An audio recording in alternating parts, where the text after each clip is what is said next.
Welcome to the Recruiter Startup Podcast. My name's Dulta Doherty, and in this podcast series, I will be speaking to investors, advisors, entrepreneurs, and recruiters who are based all over the world, and we'll be discussing how to set up, scale, and operate a world-class recruitment company. Today's guest is Darren Westall. He's a co-founder at ContentApp and former CTO of Broadbean. So I've been finding out all about the content app that he runs and how it can help recruitment businesses streamline their social media posting, analytics, and essentially draw more applicants back to their website so you can all make more money. So he's only launched about a year ago. He's got 200 clients in the UK. They're scaling in America as well. So really exciting times for Darren. And hope you enjoy. You can find Darren on LinkedIn, and that is Darren Westall Content App. And drop my name if you do.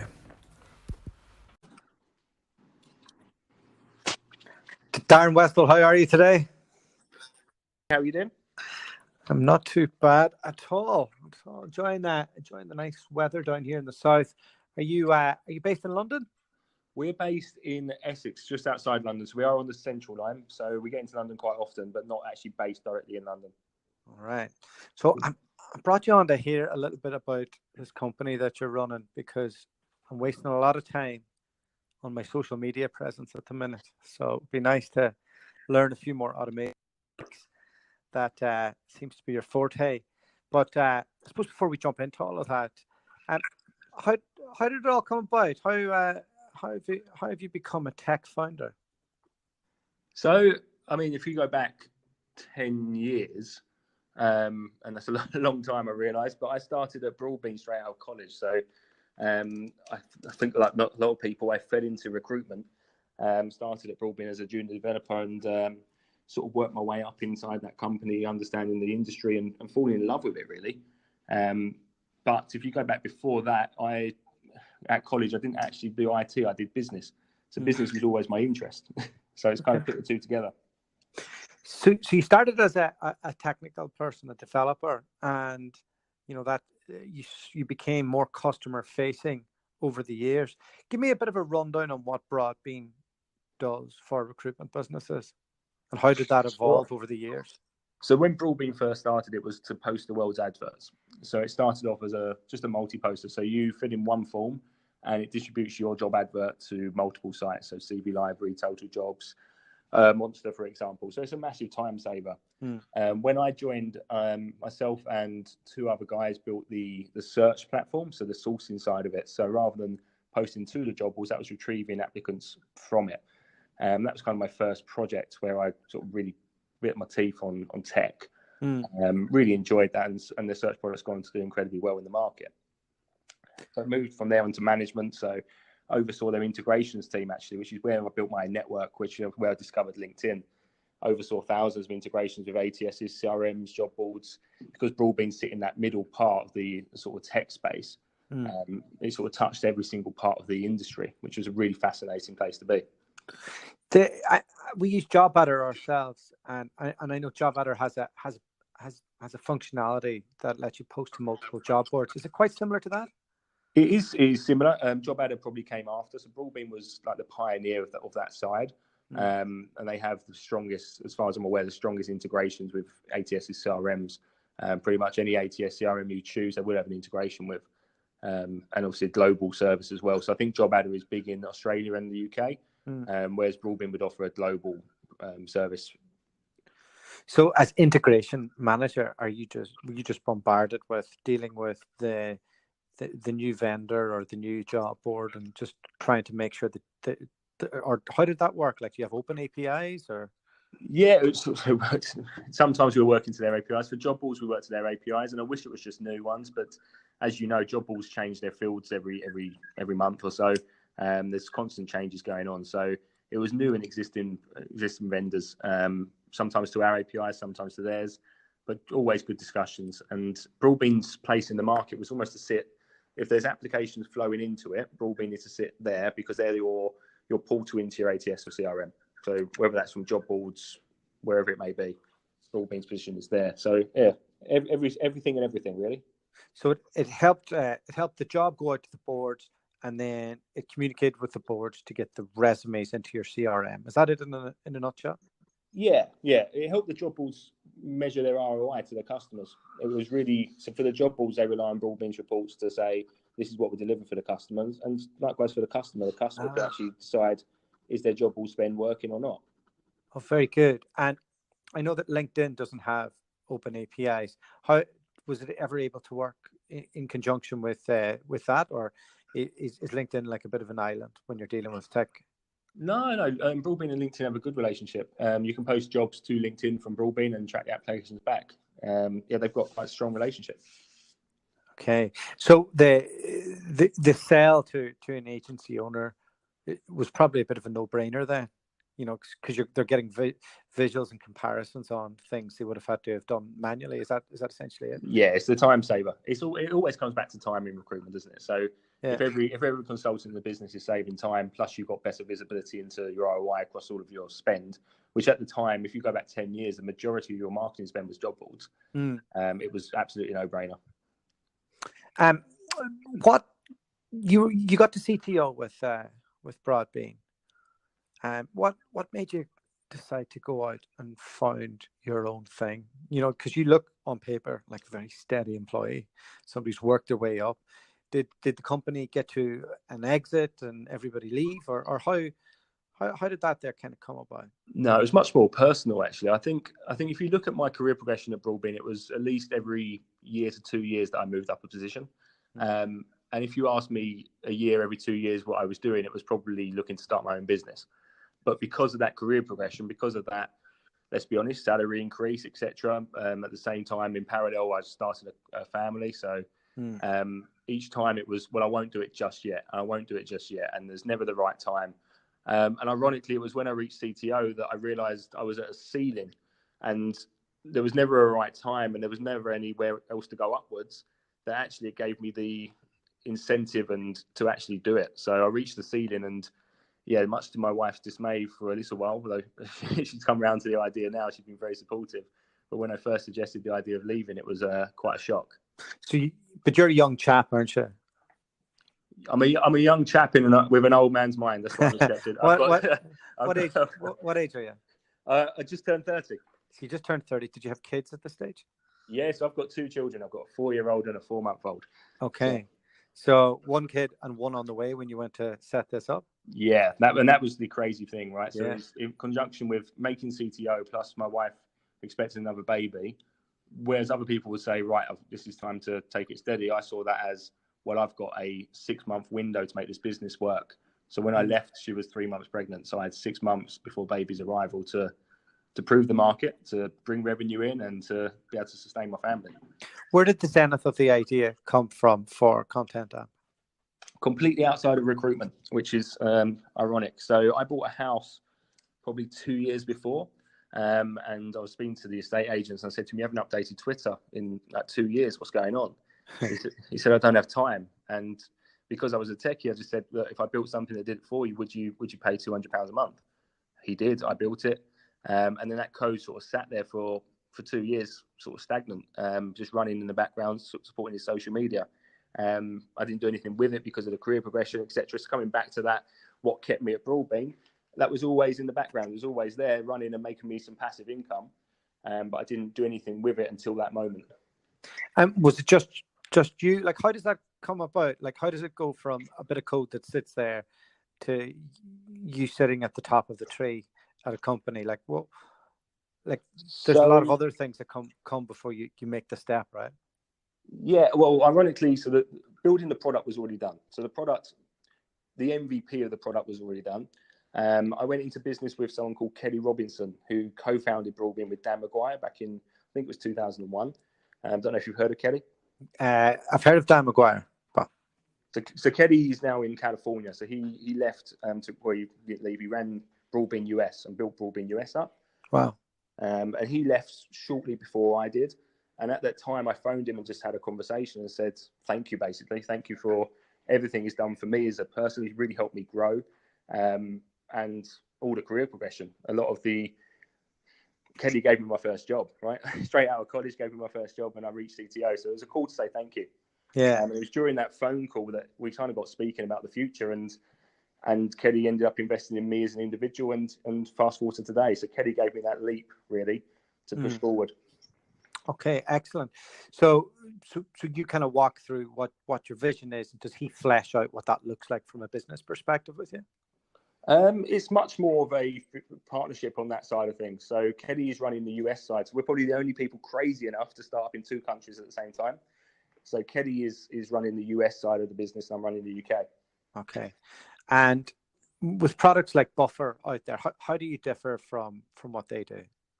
So I've been using Buffer myself for a long time, and Hootsuite. There's so many out there. Sprout Social. You know, we could name them for the next 5 minutes. They're the 2 that we kind of used.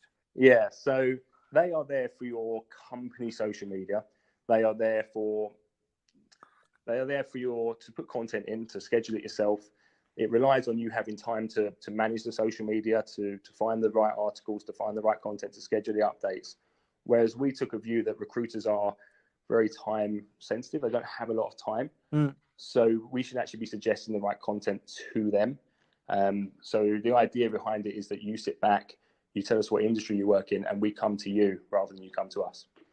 And how do you go about doing the research to make that happen? So we've got a library of around 20,000 websites right now categorized by industry and location. So the robot will check those sites for new news every single day. And it's not just editorial sites, it's podcasts, YouTube channels, etc. So you would say, I work in London, I'm looking for technical people. And you can break that down further. I'm looking for just DevOps people. And we'll find the relevant news, podcasts, YouTube videos that have been released that day and suggest them to you. So part of our business is as a rec to rec, the other's an RPO. But on the rec to rec side, you'd be able to, like, you would have a catalog of everything within that industry, and then would you be able to know what's like? How can they know that what's a good piece of content to post, as opposed to like just another story? So yeah, and it's very subjective to what a good piece of content is, and that's why we've always got the approval step. So if we come back to Buffer and all the different things, so you could, in theory, automate your social media using Buffer, plug in Zapier in the middle, and then have something like Google News running as well. But with that, you lose control. So we do have all these sites, and we handpick the website. So we have like Recruitment Grapevine, for example, and they're normally good articles. But you may get one that you consider not good. And because you've still got that approval step, and because we use text message, you just reply with the word no. Now, the best part is when you say no, we learn what you say no to. So it gets better and gets to know you as an individual over time. So if you say no to 3 articles mentioning GDPR, you won't get a 4th article mentioning GDPR. Very good. And which platforms do you have integration with on ContentApp? Like where are you pushing the news to? So we can support LinkedIn profiles, LinkedIn company pages, LinkedIn showcase pages, Twitter, Facebook pages, and through our Buffer integration. So you can actually connect your Buffer account, your free account. You can post to Instagram, Pinterest, and any other networks they support. I've noticed with Buffer, sometimes that if I post the same thing on my profile manually, or if I go through Buffer, the analytics are better through putting it in manually. Is that just because LinkedIn rewards the individual as opposed to a third party? We haven't noticed that, and actually we're LinkedIn marketing partners, so we've got access to the right APIs. There's 2 APIs you can have. I'm sure Buffer use the same one, but we haven't noticed that in our reports. In fact, the jobs that we share actually get far more engagement than if you were to do it directly in most cases, just because of the imagery and the hashtags we use. And what type of imagery and how does that come about?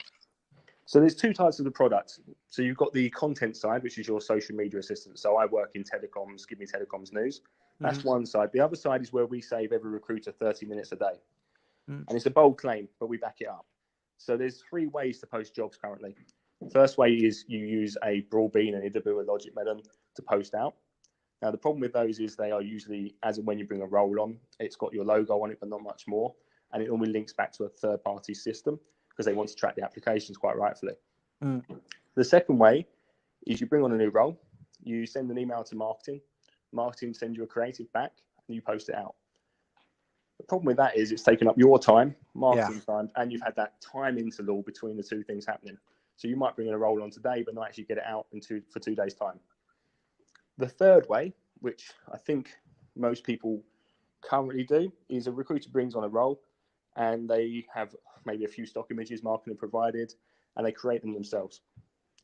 The problem with that is the recruiter is using their time to try and be creative, which isn't their forte. It's letting them have access to your brand guidelines and hoping they follow them. It's a question of hope rather than actually, you will follow these guidelines. Our logo needs to be this size. Our logo needs to be this color, etc. So you're giving your recruiters quite a lot of freedom and hoping they follow your guidelines. So we took all the best things out of those. So Broadbean helps to save time. Marketing, creating the visual, creates more engagement. So we've automated that entire process. You just tell us where your jobs live on your website. We will automatically create an image following your brand guidelines, overlay the job title in the right font, and it will share out to your LinkedIn with an engaging status update written by our robot with the right hashtags to reach beyond your first degree connections. Okay, I'm in. I'm in. I'll tell you why I'm in, because it was taking my team too long to write these things because they weren't creative enough.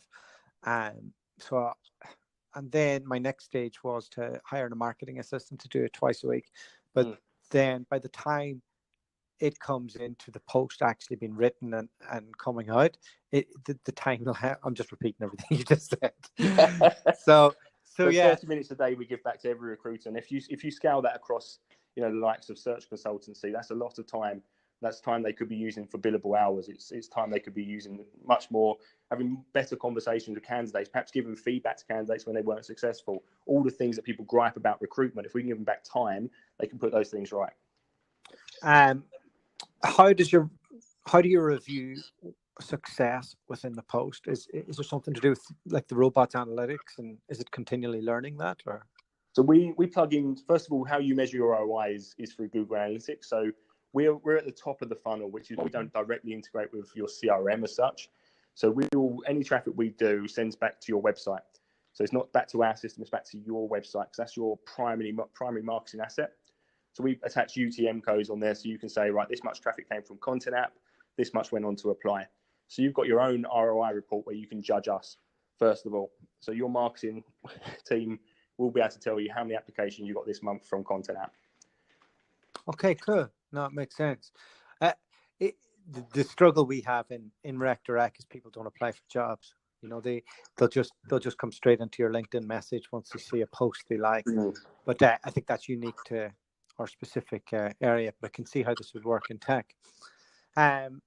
So what does the future hold for you now? So you go from a CTO to setting up something. Are you scaling? Are you hiring? What is it like? What does your day-to-day look like now? That's a very good question. So a mix. Probably the biggest thing we're doing is new business. Let's be honest. We're here to bring in revenue because we're growing organically. We haven't got VCs behind us at all. So every time we bring on a new client, it's invested back into either the product or new staff, however the business needs it. So primarily my day-to-day right now is out visiting clients, meeting people, and it's turned into the bit that I enjoy the most. I love meeting people and solving the problem they have. Yeah, and has that shocked you? Seeing as you've been chained to a desk and people throwing slices of pizza under the door and telling you to code away. And that's funny you mentioned that. So I've lost a significant amount of weight since I stopped being just sat at a desk all day. Now that I'm actually getting out and about, I'm much healthier in my mind and physically. But also it's just nice speaking to people. Before I stared at a black screen and I didn't know the end users. So Broadbean's helped thousands and thousands of recruiters, but I didn't actually speak to them. And now I get to speak to them every single day and understand where their frustrations are. And we do solve a real problem. So I think I would struggle with sales if we didn't solve a real problem, if I wasn't passionate about the problem that we solve. So I've been reading, as you do, you start up a business, you read all the books, you read all the blogs, right, how to sell, etc., etc. What I've realized is people buy from people. And as long as you can back that up with solving the problem, you're going to be absolutely fine. Yeah. So what's your current business development strategy? How does that look like? So it kind of depends on who you're talking to. So for myself, I use LinkedIn predominantly. I've grown a vast network of connections on there. And I like to have conversations with people. I like to deliver value through my updates, and then work from people talking to me. But we also do cold calls, etc. So the phone isn't dead at all. It really depends on how you like to sell. I think it's a good mixture between the two. I suppose you can always see when somebody's posting something and it's not getting any traction. You can always call them and ask them how their media is tracking right now. Yeah, and it depends on who you're dealing with. If you're looking at, say, a 10 recruiter company, then you're going to deal directly with the director. When you get over 50 seats, it's probably more like the marketing director. But there is that bit in between where they don't have marketing and it won't be the director. It's an interesting middle piece there. So it really is a case-by-case basis. Set up differently. And is it just you and your co-founder right now? No. So we've and it's probably been the most enjoyable bit is creating jobs. So we've got a team of 4 in the UK. It's going to become 5 next month. So we've got Rohit, who used to work at Broadbean. He's heading up sales. And we've got Mark, who's come on board as an account manager to look after our client base. We grew quite rapidly. We've got over 100 clients in the UK. So Mark's come on board to look after them. And we've got Tony doing delivery. So it's all an ex-Broadbean team, actually. And that's probably the most enjoyable piece is creating jobs and working with people that I love and trust. All right. So what's next? Where you're conquering America as well? It's a very different market, right? Very different. Obviously, I can't remember the exact numbers, but the ratio of staffing agencies is quite different. It's much more about the in-house internal recruiters out there. But it's very much a mix out there. We've got in-house, we've got agencies, we've got even people just using us for employee engagement out there. So it's finding product market fit in different regions. It's always exciting. And just America, are you looking to get at the European market as well? Absolutely, but we're doing it client-led. So we're talking to lots of clients because in tech agencies, there's lots of growth in the Nordics, etc. So as our clients ask us to be there, we will be there. We're not going to try and run before we're walking. Yeah, Dublin's flying as well. So is Amsterdam. Yeah, and we've got clients in Ireland, actually. So I'd put Ireland as a caveat there. All right, very good. Okay, well, that's all my questions. Such a great app, and thanks for coming on. Any last words for us? Feel free to connect with me on LinkedIn. So Darren Westall. I'd love to chat to anybody listening about your personal brand, using your consultants' connections to amplify your company messages and attract those passive candidates, those golden candidates we spoke about for years. We can finally get to them. All right, Darren. Take care. Thank you. Thanks a lot. Cheers. Bye. The podcast you just heard was made using Anchor. Ever thought about making your own podcast? Anchor makes it really easy for anyone to get started. It's a one-stop shop for recording, hosting, and distributing podcasts. Best of all, it's 100% free. Sign up now at anchor.fm/new. That's anchor.fm/new to get started.